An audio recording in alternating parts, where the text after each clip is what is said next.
परमात्मा, हे भागवत स्वरूप भगवान, हे प्रभु, हे दादा। ओम नमो भगवते वासुदेवाय। ओम नमो भगवते वासुदेवाय। हे प्रभु, हे नारायण भगवान, हे विष्णु परमात्मा, हे दादा।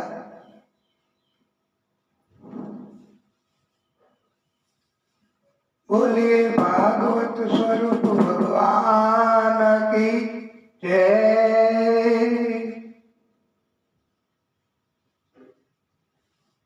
सुशीलो मातृपुण्येन पितृपुण्येन चतुर औदार्य वंशपुण्येन आत्मपुण्येन भाग्यवान। આપણે જો ભાગ્યવાન બનવું હોય તો પોતાના જ પુણ્ય કરવા પડે, પોતાના જ પુણ્યની કમાણી કરવી પડે, તો જ ભાગ્યવાન બની શકાય। માત્ર એના કારણથી સુશીલ બની શકાય, પિતૃના કાર્યથી ચતુર બની શકાય। આમ પણ પોતાના જ કર્મ હોય તો જ આ ભાગ્યવાન બની શકાય છે। વાલા ભક્તો, બલરામજી એની કોઈ બહુ કથા નથી આવતી, એ તો તીર્થયાત્રામાં નીકળી ગયા છે। કોઈની સાથે ક્યારેય બલરામજીને કોઈ પક્ષમાં યુદ્ધ કરવું ન હતું, એ તો માત્ર શેષ સ્વરૂપ હતા એ, અને એ કોઈના પક્ષમાં જાય તો જીતા વગર રહે જ નહીં। બે સ્વરૂપ આદિશક્તિના બલરામજી અને તો એટલે બલરામજી યાત્રામાં નીકળી ગયા હતા। તીર્થયાત્રામાં આવ્યા, પ્રભાસ ક્ષેત્રમાં સ્નાન કર્યું, તર્પણ કર્યું, બ્રહ્મ ભોજન કરાયું, દેવો પિતૃઓ ઋષિઓ સંતો તથા ઘણા મનુષ્યોને સંતુષ્ટ કર્યા, દાન દક્ષિણા આપી અને ત્યાંથી સરસ્વતી નદીના મૂળ સ્તોત્ર નૈમિષારણ્ય એમાં આવ્યા અને બલરામજીનું બધાએ સ્વાગત કર્યું। નૈમિષારણ્ય ક્ષેત્રમાં સન્માન કર્યું। શુદ્ધજીએ કોઈ નોંધ લીધી નહીં, એમણે કથાને જ મહત્વ આપ્યું। કથા એમણે રોકી નહીં। શુદ્ધજી વ્યાસાસન ઉપર બેસી બિરાજમાન થઈ અને કથા સંભળાવતા હતા। એટલે કથા જ્યારે વક્તાશ્રી સંભળાવતા હોય, કહેતા હોય, ત્યારે વક્તાશ્રી કથામાં કોઈ પણ આવે, સત્તાવાળા, સંપત્તિવાળા કે તો કથાને રોકીને એને સન્માન આપવા બંધાયેલા નથી। એને તો કથા જ કહેવાની બસ, નહીતર કથાનું થોડું થોડું તો અપમાન થઈ જાય ને। કથાને એક બાજુ ન મુકાય, કથાને જ મહત્વ અપાય એમ। અને આવનારા એમણે પણ એવો આગ્રહ નથી રાખવાનો કે અમારું સન્માન કરો, કથાને રોકી દો। અલબત્ત અત્યારે સમય થોડો બદલો છે અને કોઈ આવે કથામાં આમંત્રિત માનવતા મહેમાનો તો એ કથાના વાર્તા કથા ચાલુ રાખે, થોડી વાર પછી કથાને વિરામ આપે। વિરામ આપવાની કોઈ એવી સમય આવે, કોઈ કથા આવે ત્યારે વિરામ આપી અને પછી સ્વાગત સન્માન નો કાર્યક્રમ કરે છે। તો ઈ બરાબર કહેવાય છે. એટલે સૂતજી એ વ્યાસ ભગવાનના શિષ્ય રોમહર્ષણજી હતા, એને સૂત કહેતા હતા. એમણે બલરામજીની કોઈ નોંધ લીધી નથી. બલરામજી એને અભિમાન આવ્યું કે બધા મારી નોંધ લે છે અને આ સૂત એ મારી કોઈ નોંધ લીધી નહીં. કથા કહે છે એને સૂતને અભિમાન લાગે છે. ત્યારે બલરામજીએ કહ્યું કે કોણે આને ઊંચા આસન ઉપર બેસાડ્યા છે? આ તો સૂત જાતિના છે અને એમણે મારું કોઈ માન ન જાળ્યો, મને કોઈ સન્માન ન કર્યું તો અપમાન કહેવાય છે મારું, એ દંડને પાત્ર. બલરામજી તીર્થયાત્રામાં નીકળ્યા હતા એટલે યાત્રિક હોય એમણે તો માન સન્માનની કોઈ અપેક્ષા રાખવાની જ ન હોય, એને કોઈ અભિમાન જ ન કરવાનું હોય.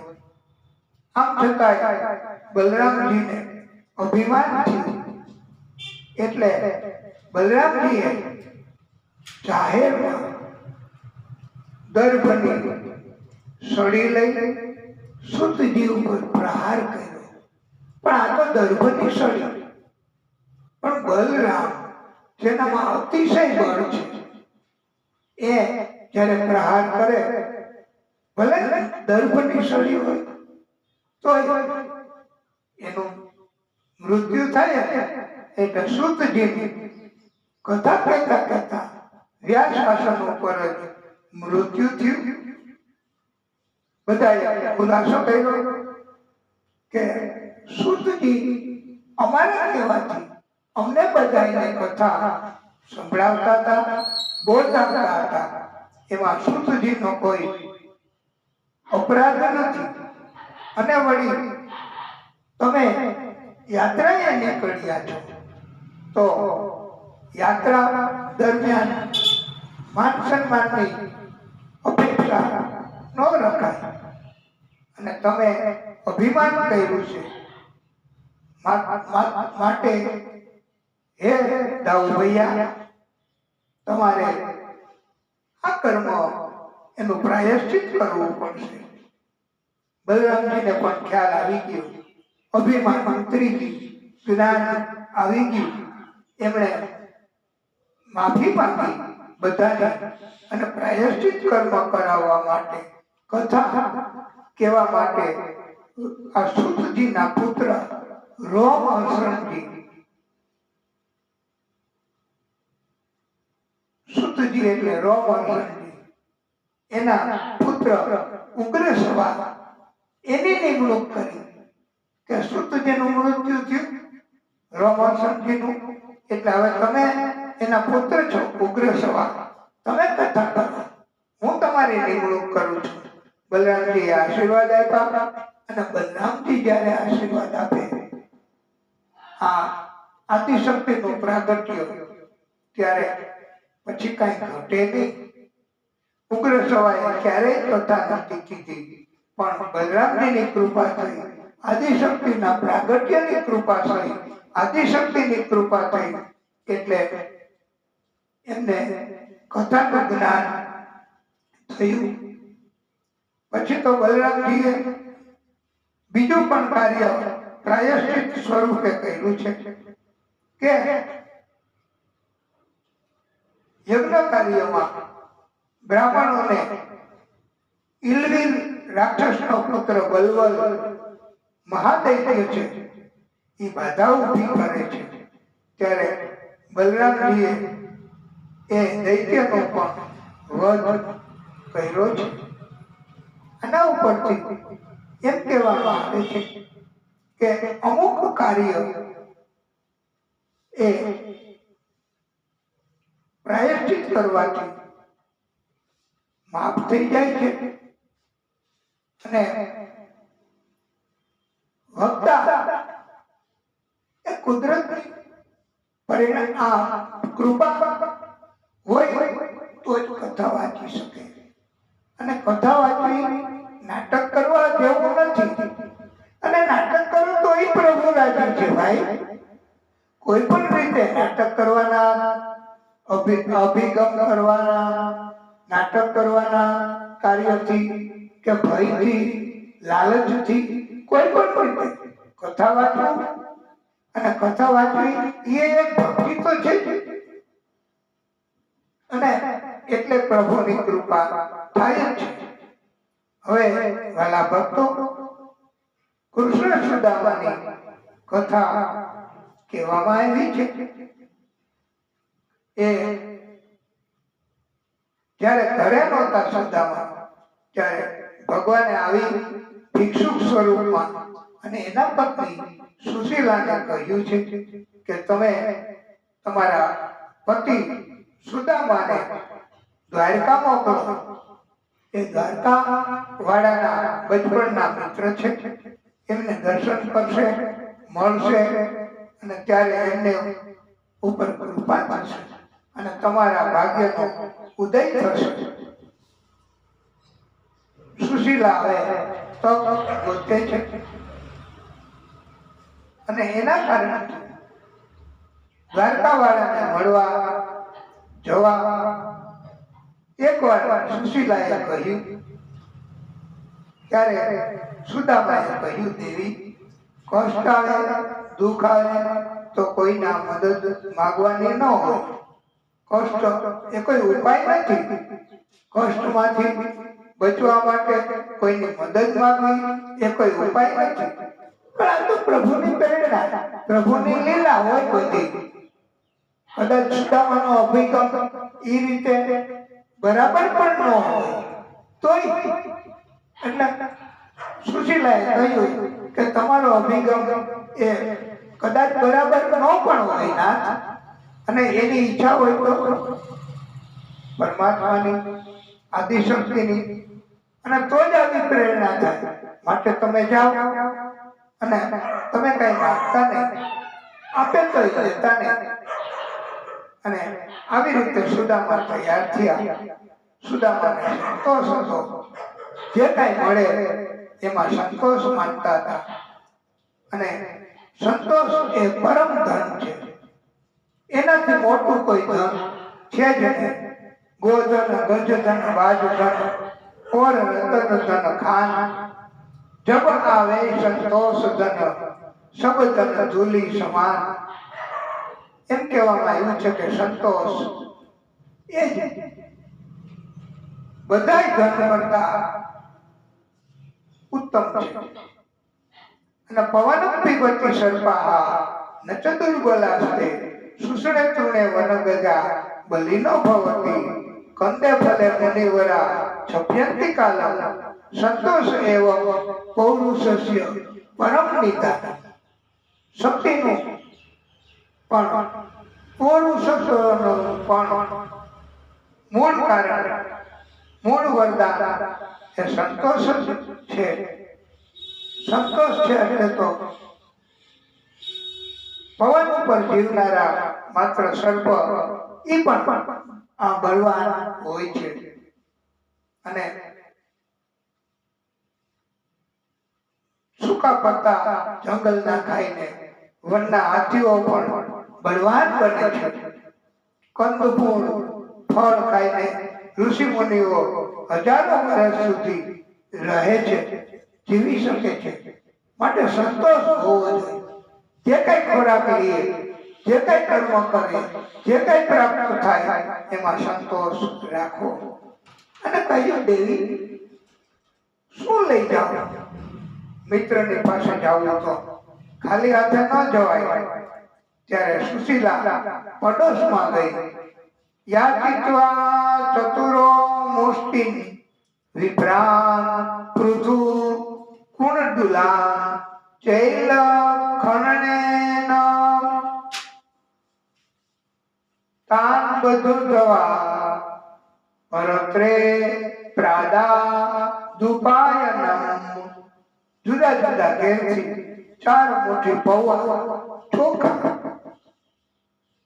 તાંદુલ એ માંગી લાવી એક પોટલીમાં બાંધી અને આપ્યા. સુદામા હવે દ્વારકા યાત્રા કરવા નીકળી પડ્યા. પદયાત્રા કરે છે અને ચાલુ કરી પદયાત્રા.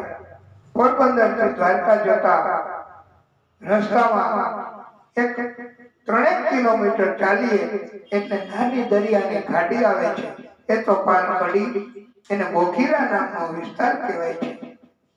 અને પછી મહા મુસીબતો પસાર કરીને આગળ સુદામા જાય છે. યાત્રાએ મિયાણી નામનું ગામ રસ્તામાં આવે છે અને ઓલી કાંઠે હર્ષદ માતાજીનું મંદિર છે. 1.5 કિલોમીટર દૂર વચ્ચે દરિયો આવે છે અને દરિયામાં એ વખતે પુલ નહોતો. અત્યારે તો પુલ બાંધ્યો છે. વાહનો, મુસાફરો, પદયાત્રિકો પેલે પાર જઈ શકે છે. પણ એ વખતે સુદામા જઈ શક્યા નહીં અને એમને પાસે કઈ હતું નહીં. ઉત્તરાયણ આપવા, ભાડું આપવા, એટલે હોડી વાળાઓ એમને પાસે મફતમાં સેવા નથી લેતી એમ વિચાર્યું. અને સુદામાએ કહ્યું, મારે ક્યાં માનતા છે, હું ન જઈ શકું, આ દરિયો પાર ન કરી શકું, તો હું તો પાછો વળી જઈશ. ભક્તની આવી મનની સ્થિતિ જોઈ અને દ્વારકા વાળાને ખબર પડી ગઈ. કૃષ્ણને એને નાવિક બની અને હોડી લઈ અને પ્રાગટ્ય કર્યું અને કહ્યું, ચાલો ભક્ત બેસો. કે પણ હું મફત મુસાફરી નહીં કરું અને મારી પાસે કઈ છે નહીં આપવાનું. ત્યારે નાવિક સ્વરૂપે કહ્યું કે તમારી પાસે જે છે એ હું લઈ લઈશ, માટે તમે પધારો. અને એની પાસે હતું દારિદ્ર્ય, એ પ્રભુએ લઈ લીધું. પણ આ તો સંકેત ગૂઢ છે. ત્યારે નાવિક સ્વરૂપે કહ્યું કે અચ્છા, તમે એવું કરજો ભક્ત કે તમે મને ભાડા તરીકે એક કીર્તન સંભળાવી દેજો, એટલે એ મારું મૂલ્ય ગણી લઈશ. એટલે અડધે પહોંચ્યા અને સુદામાને કહ્યું કે લાવો મારું ભાડું, મને સંભળાવો કીર્તન. ત્યારે સુદામા તો આનંદથી કે ઓહો, તમને કીર્તન પસંદ છે, મને કીર્તન પસંદ છે.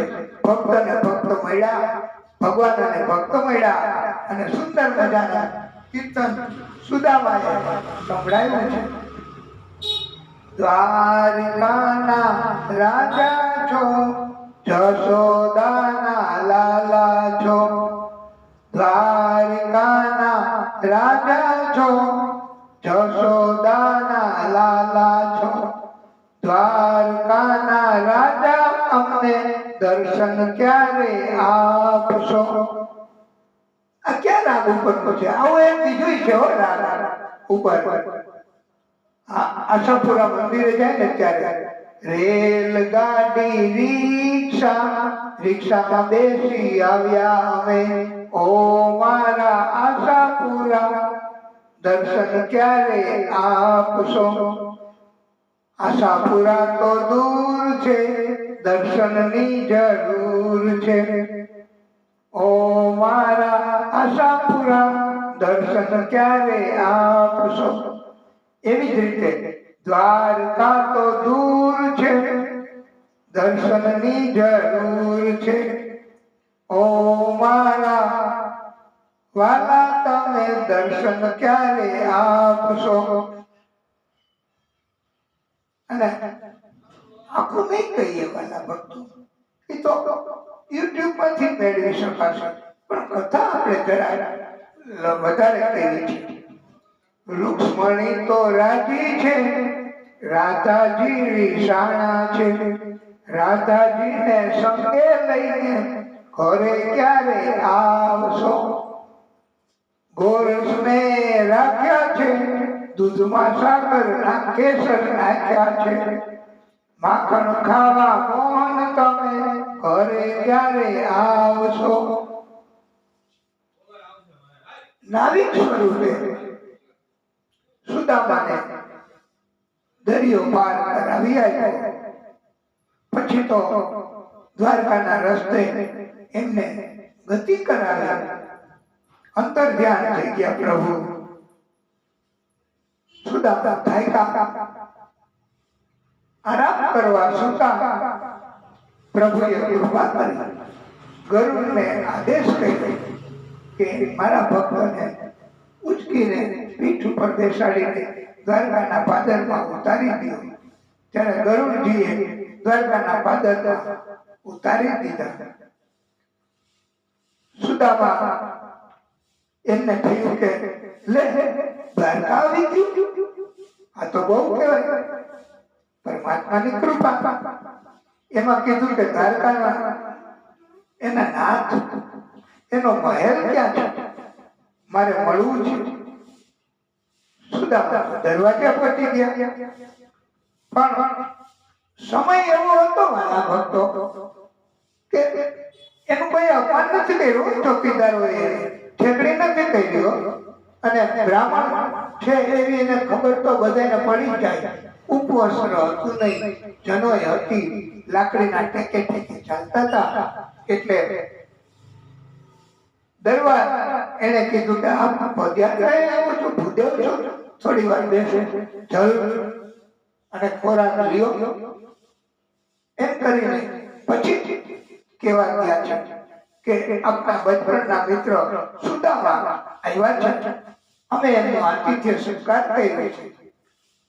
ત્યાં તો પોરબંદર અને સુદામા મારો બચપણનો મિત્ર. ત્યાં તો કૃષ્ણ પોતે, દ્વારકાના નાથ પોતે દોડ મૂકી છે.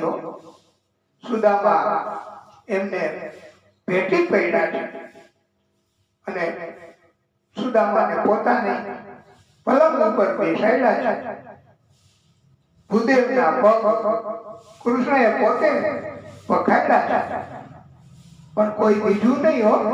એના કાંટા કાઢ્યા હોય અને દાંતથી બહુ કષ્ટ થયું હોય, પણ આવું નથી હોતું. અને હોય તોય આપણે તો કઈ અભિપ્રાય આપી ન શકાય.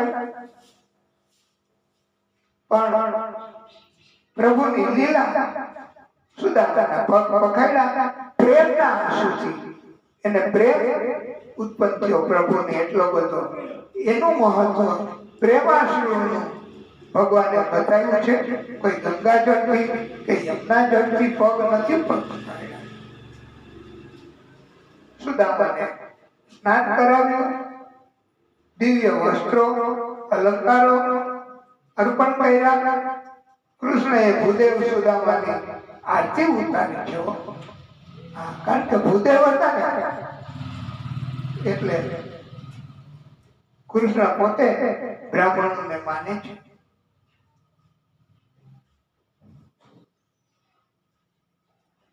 એટલે પ્રભુ એમણે બહુ જ માન સન્માન અને સ્વાગત કર્યું છે સુદામાનું. અને કહ્યું કે તું મને પગે લાગ. એટલે બધી રાણીને અડધું પુણ્ય તારું ઓટોમેટિક મળી જશે. હું આ તારી 16,808 રાણી એને આશીર્વાદ આપું, બોલવું એ મારામાં ક્ષમતા નથી. થોડી એને આશીર્વાદ આપ્યા અષ્ટપટરાણીઓ કે એને. પછી આવી રીતે રસ્તો બતાવ્યો સુદામાએ. અને કૃષ્ણ પોતે ફરીવાર પગે લાગ્યા છે. એમાંથી અડધું પુણ્ય ઓટોમેટિક બધી રાણીઓને પણ મળી ગયું છે. આ ભાગવતકારોએ કોઈ નામ નથી બતાવ્યું, પણ લક્ષણો બતાવ્યા છે કે પ્રશાંત આત્મા અને જીતેન્દ્રિય હતા. એ આ પોરબંદર ભગવાનના મિત્ર એમ કહ્યું છે. આ પ્રશાંત આત્મા એટલે એટલા બધા સારા કે સ્વપ્નમાં અશાંતિ નો પકડે. આવા અને જીતેન્દ્રિય એટલે જેને બધી ઇન્દ્રિયોને જીતી લીધી છે, તે બધી ઇન્દ્રિયો કંટ્રોલમાં છે એ. અને પછી તો બધી વાતો કરી, આનંદ કર્યો. સુખદેવ પ્રભુ કહે છે કે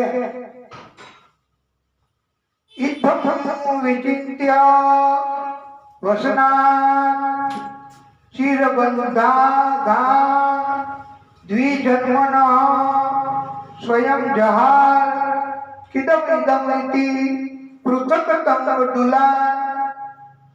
ભગવાન કૃષ્ણએ પોટલી સુદામાની હતી એના ઉપર ધ્યાન દીધું અને સંતાડતા હતા સુદામા કે મારે કેમ આપવું. સંકોચ થતો હતો ત્યારે ભક્તને સંકોચ થતો હતો કે મારે આવું કેમ આપવું, આ તો ભગવાન છે. ત્યારે ભગવાને ઝૂંટવી લીધી અને પોટલી એ ખોલી અને એમાંથી પ્રભુ પોતે આનંદ કરતા કરતા તાંદુલ એ પૌવા પોતે આરોગ્ય છે ભગવાન અને આનંદ કરે છે.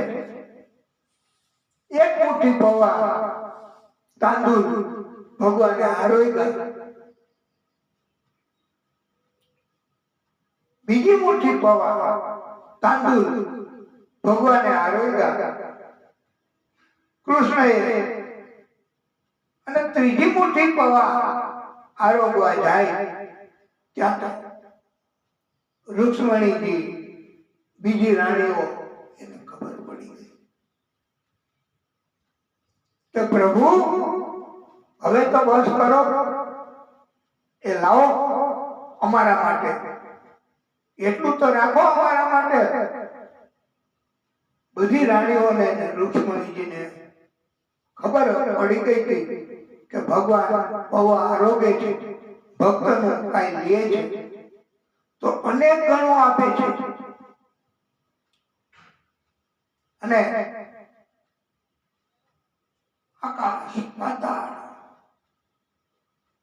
પૃથ્વી બધું જ સુદામાના વૈભવ ધન બધું જ મળ્યું.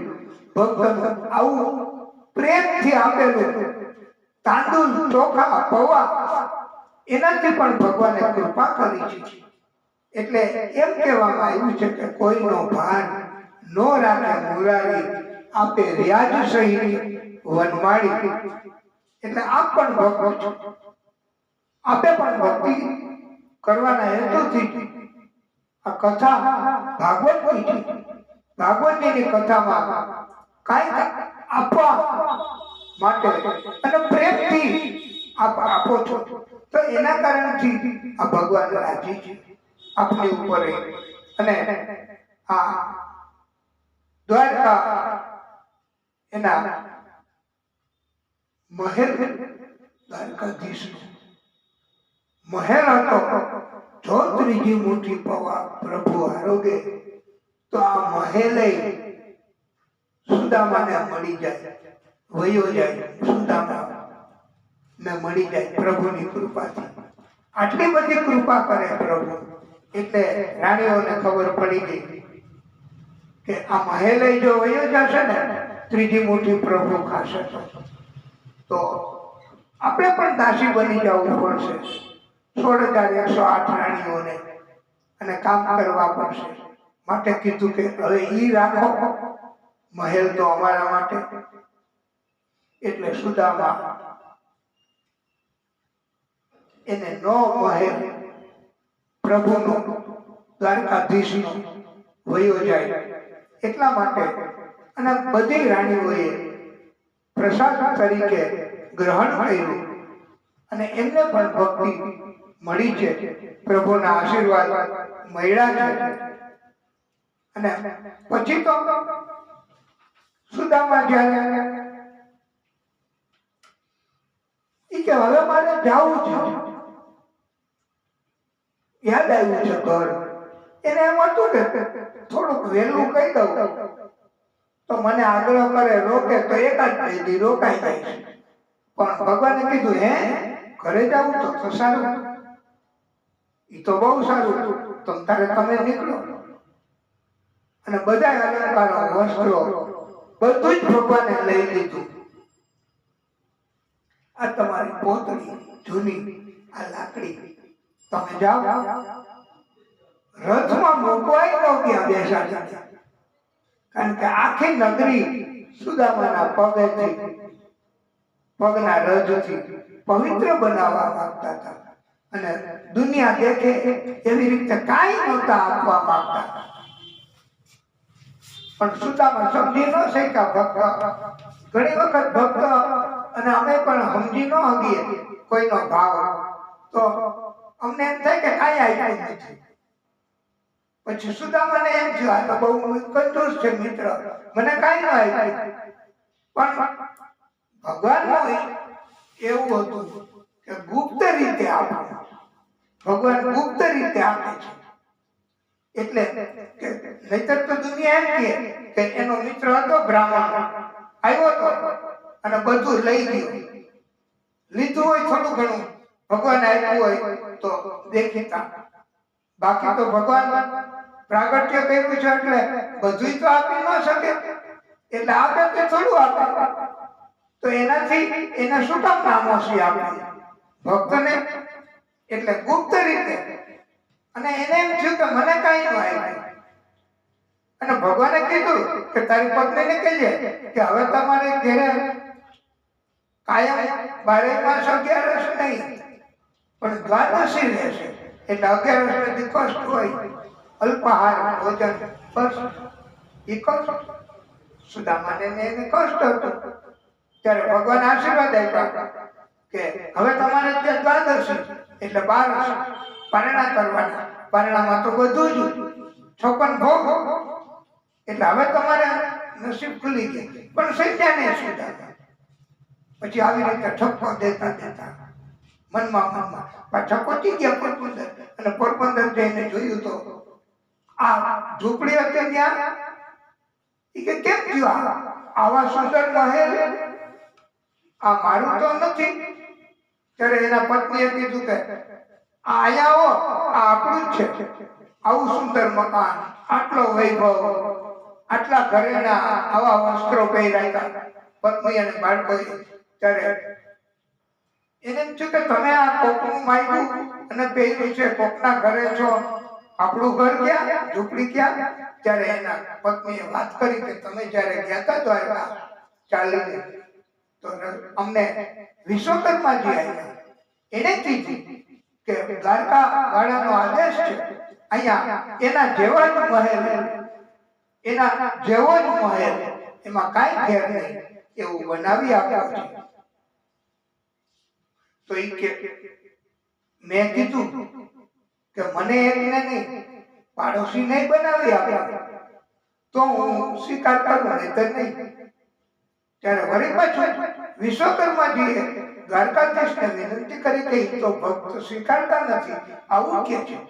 તો ત્યારે દ્વારકાધીશે કીધું કે મારા ભક્તોને જેણે મદદ કરી હોય, સંકટ સમયમાં ભોજન આપ્યું હોય, પ્યાસ માટે જળ આપ્યું હોય, અરે કાંઈ પણ આપ્યું હોય મારા ભક્તને, બ્રાહ્મણને, તો એવા ભક્તોને એવા જ મહેલ બનાવી આપો, એ સિવાય નહીં. એટલે વિશ્વકર્માજીએ કીધું કે આવું કે છે. તો એ કે હા, જેને મદદ કરી હોય એને આપો. એટલે ત્યારથી એમ કહેવામાં આવ્યું છે કે વાટકી વ્યવહાર. કોઈ આવે કે આ વાટકી ખાંડ આપો ને, તો આપવી. ભક્તો હોય, ભગવાન હોય અને બ્રાહ્મણ, તો એને મદદ કરવી. પાડોશમાં બ્રાહ્મણ હોય તો એને મદદ કરવી, એને ભોજન ખોરાક આપવો જોઈએ. તો આવી રીતે પ્રભુ જેને બ્રાહ્મણને ભક્તને મદદ કરી હોય એને પ્રભુ બ્રાહ્મણને અને ભક્તને જેટલું આપે છે એટલું ને એવું જ આપે છે. આ કથાના માધ્યમ ઉપરથી એવો બોધ આપ્યો છે. માટે કીધું છે કે આ કથા એ સુદામાની દિવ્ય કથા છે અને ભગવાન એનો પ્રેમ માગવો, બસ, બીજું કાંઈ નહીં. તો આપને તો આનો ખ્યાલ આવ્યો કે નહીં કે આપ ભક્તને મદદ કરો છો. અમે ભક્ત સ્વરૂપમાં છીએ, બ્રાહ્મણ સ્વરૂપમાં છીએ અને કથાના વક્તાના સ્વરૂપમાં છીએ અત્યારે. અને આ કથામાં જે કંઈ આપો છો, જે કંઈ સેવા કરો છો, એનાથી ચોક્કસ પ્રભુ ગુપ્ત રીતે આપને મદદ કરશે અને કરશે એવું આ કથા ઉપરથી કહેવાય છે. એટલે જ આ કથા આવી રીતે ગોઠવી અને આપને સંભળાવવા માટે આ કથા કરી છે. તો હવે આ દિવ્ય પ્રેમ મળે છે. આપણે એટલું જ માંગવાનું ભગવાન પાસે, મારું આયકું ખૂટે છે ઘણીએ,